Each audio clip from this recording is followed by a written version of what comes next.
Right there. We've got a lot of weather ground to cover, so it's all about the details. Today, mostly dry conditions, one or two isolated showers possible, but you really are going to have a beautiful and bright day.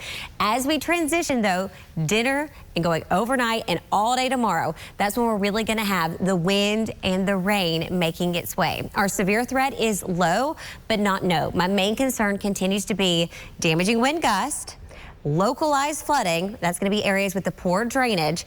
And then, of course, we do have a very tiny threat for a spin-up tornado. The good news is we are on the front left quadrant of the system. The front right quadrant tends to have more spin-up tornadoes. So we are on the lower threat level, which is some good news, but we still have a lot of rain on the way. So much so 3 to 5 additional inches. That is why starting at 7 o'clock tonight, going throughout tomorrow and going into 7 a.m. Saturday, we will be under a flood watch. You'll notice currently along our Kentucky-Tennessee state line, y'all are not in this watch. There's a good chance you will be added. All of this has to do with which National Weather Service is over that current and particular area. So how much rain are we talking? I mean, localized spots could see upwards of 5 even to 6 inches. Overall, I'm looking 3, 4, 5 inches as an average for a lot of us. It really is going to be, where does this system track? Who gets more rain is truly based on how it moves its way northward. Right now, easy start. Current temperature 64 degrees. You make your way over into Franklin. Y'all are at 62. It feels nice out there and even a touch of fall. Visibility is slightly altered in a handful of spots, but overall not enough to warrant any type of fog advisory. That system we had yesterday that just lollygagged with us, it's eventually going to make its way out.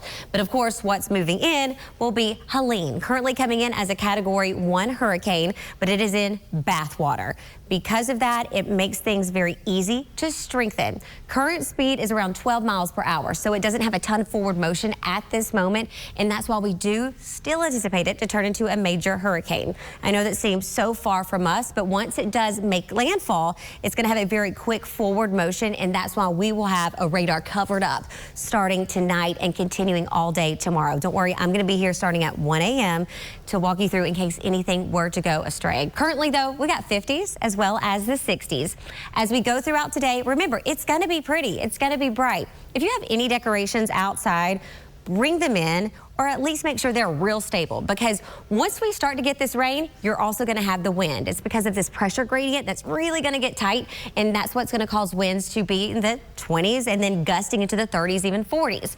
You can tell, very messy overnight, incredibly rowdy. This continues all throughout tomorrow morning.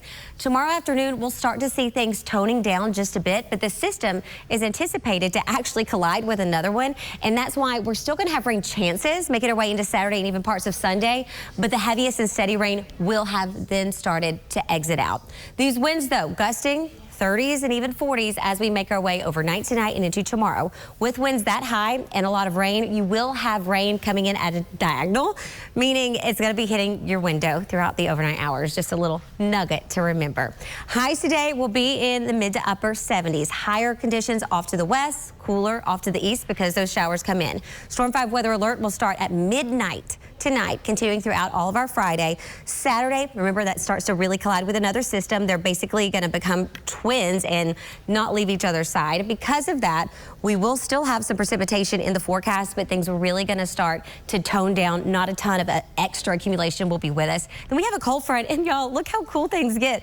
Wednesday of next week, we're waking up in the 50s with a high of only 75 sunny degrees.